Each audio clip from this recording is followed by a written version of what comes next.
दहीहंडीचा उत्साह आता शिगेला पोहोचू लागलाय. दहीहंडी फोडण्यासाठी गोविंदा पथकांचा सरावही जोरात सुरू झालाय. मात्र पिंपरी चिंचवडच्या ताठवडे येथील एका गोविंदा पथकाची चर्चा होती ती केवळ मानवी मनोरे रचण्यासाठी नाही, तर सामाजिक ऐक्याचा आणि सर्व धर्म समभावाचा मनोरा उभारण्यासाठी. नरसिंह गोविंदा पथकामध्ये गेल्या 10 वर्षांपासून हिंदू मुस्लिम गोविंदा खांद्याला खांदा लावून दहीहंडीचा उत्सव साजरा करतायत. विशेष म्हणजे उत्तर प्रदेशातून आलेल्या मुस्लिम तरुणही या पथकाचा अविभाज्य भाग बनले आहेत. पहा दहीहंडी फोडताना एकतेचा मनोरा उभारणाऱ्या या गोविंदा पथकाची ही खास कहाणी. दहीहंडी जवळ आली की गोविंदा पथकांच्या सरावाला चांगलाच वेग येतो.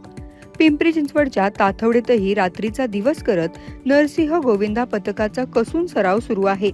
10 वर्षापासून हे पथक केवळ हंड्या फोडत नाही, तर सामाजिक सलोखा, बंधुभाव आणि सर्व धर्म समभावाचा संदेशही देत आहे. या पथकाचं आणखीन एक खास वैशिष्ट्य म्हणजे इथं वयाची मर्यादा नाही. 10 वर्षाच्या चिमुकल्यापासून 50शीतील ज्येष्ठांपर्यंत विद्यार्थी, नोकरदार आणि कामगार सगळेच एकत्र येतात आणि एकमेकांच्या खांद्याला खांदा लावून मनोरे रचतात. आणि या मनोऱ्यात आहेत उत्तर प्रदेशातून पिंपरी चिंचवडमध्ये कामानिमित्त स्थायिक झालेले मुस्लिम तरुणही.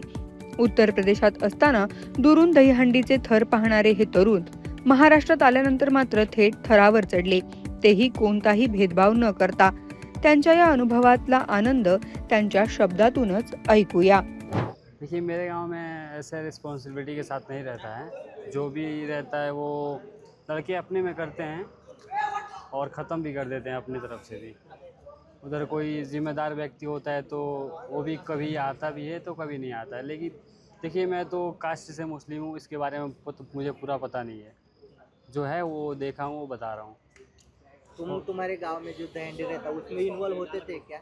नहीं, उसमें इन्वॉल्व नहीं होते थे, लेकिन बहुत दूर से देखते थे. यहाँ आके कैसा महसूस करते हैं? यहाँ तो आके बहुत अच्छा महसूस करता हूँ और मुझे बहुत अच्छा भी लगता है. कैसे प्रैक्टिस करते हैं? हाँ, मैं देखिए सुबह में उठता हूँ 8 बजे के बाद. 8 बजे के बाद फ्रेश होके मैं ड्यूटी भी जाता हूँ और ड्यूटी से 6 बजे आने के बाद मैं इधर का भी टाइम निकालता हूँ. अच्छा लगता है ना, इसलिए निकालता हूँ टाइम इसका. क्या काम करते हो तुम? मेरा काम प्लम्बर का है. हाँ, उधर ड्यूटी 9 बजे से 6 बजे तक है. 8 घंटे का ड्यूटी है. उधर से आने के बाद अपना काम भी करो और इधर आके थोड़ा प्रैक्टिस करो. हमारे इधर 3 से 4 फ्लोर तक रहती है और इधर 5 से 6 फ्लोर तक रहता है. तो अच्छा लगता है इधर आके थोड़ा टाइम देना और लोगों के साथ हंसी खुशी रहना, ये हमको अच्छा लगता है. कभी ऐसा महसूस हुआ क्या तुम अलग धर्म के हो, अलग प्रदेश के हो और हमारे साथ भेदभाव हो रहा है, ऐसा ये अनुभव है? नहीं, हम लोगों को यहाँ आने के बाद हम लोगों को ये नहीं लगता कि हम लोग मुस्लिम जाति के हैं तो हम लोग इसमें शामिल नहीं हो सकते इस उत्सव में. ऐसा कभी महसूस नहीं हुआ सर. कैसा लगता है तुम्हारे गांव में किस तरह का त्योहार मनाया जाता है? तुम वहाँ पे इन्वॉल्व होते थे क्या? यहाँ पे कैसा लगता है? हम लोग इन्वॉल्व होते हैं मगर दूरी से देखना पड़ता है. ऐसे पास में गए तो वो लोग कोई सेफ्टी वगैरह नहीं रहता है. वो लोग अगर कोई गिरा तो पैर टूटता है किसी का, तो किसी का हाथ टूटता है. कोई जिम्मेवार आदमी नहीं रहता है उधर. इधर सब ख्याल रखते हैं? हाँ, इधर सब कोई नीचे सपोर्ट के लिए रहता है कि कोई भी बंदे को चोट ना लगे. हर एक चीज़ की सेफ्टी देखी जाती है. या गोविंदांच्या भावना बरंच काही सांगून जातात. सण कुणा एका धर्माचा नसतो, तो सगळ्यांना जोडणारा असतो आणि महाराष्ट्राची हीच ओळख या तरुणांच्या अनुभवातून प्रकर्षाने जाणवते. पण या पथकाची खासियत फक्त सर्व धर्म समभावापुरतीच नाही, तर इथली शिस्तही तितकीच कौतुकास्पद आहे.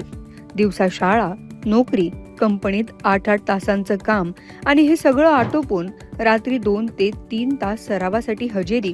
थकवा असतो, घाम गळावा लागतो, कधी पडावं लागतं, पण एकमेकांवरचा विश्वास कायम असतो आणि त्याच विश्वासातून तयार होतात हे मानवी मनोरे.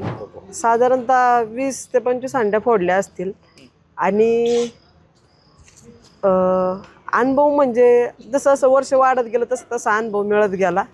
आणि आमचे म्हणजे सगळे जे जीवलग असतात आमचे सगळे गोविंदा, ते आम्ही एक थरामध्ये एकदम भावासारखे जीव लावतो एकमेकाला. आमच्यावरती जबाबदारी असते आमच्या वरच्याची, तशी प्रत्येकावर एकाच्यावर एकाची जबाबदारी असते. आणि आता 10 वर्ष झालं त्यामुळं म्हणजे सगळ्यांना माहिती पडलं तरी कुणाला काही लागत नाही. कारण की आमच्या ग्रीप सिस्टम असती, हे ते पडलं तरी माणूस थरामध्ये पडतो. आणि शेजारी पण आमचे गोविंदा असतात तर ते एकदम पकडतात, एकदम कापसावानी असं लागतं. त्यामुळं आतापर्यंत आम्हाला कुणालाच लागलेलं नाही. जास्तीत जास्त हंड्या फोडायच्या, लाखोंची बक्षिसं जिंकायची, यासाठी तर प्रत्येक गोविंदा पथक मेहनत करतच. पण नरसिंह गोविंदा पथकासाठी या सगळ्यापेक्षाही मोठं आहे ते एकतेचं बक्षीस.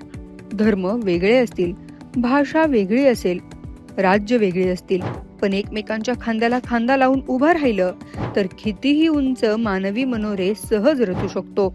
याचाच जिवंत संदेश हे गोविंदा देत आहेत. दहीहंडीच्या या उत्सवातून वाद नाही तर विश्वास निर्माण व्हावा, भेदभाव नाही तर बंधुभाव वाढावा आणि प्रत्येक सण आनंदाने एकोप्याने साजरा व्हावा, हीच भावना घेऊन नरसिंह गोविंदा पथकाचे गोविंदा यंदाच्या दहीहंडीला सज्ज झालेत. एक थर दहीहंडी फोडण्यासाठी आणि दुसरा थर माणसं जोडण्यासाठी. पुण्याहून किरण शिंदेचा रिपोर्ट, लोकमत.com.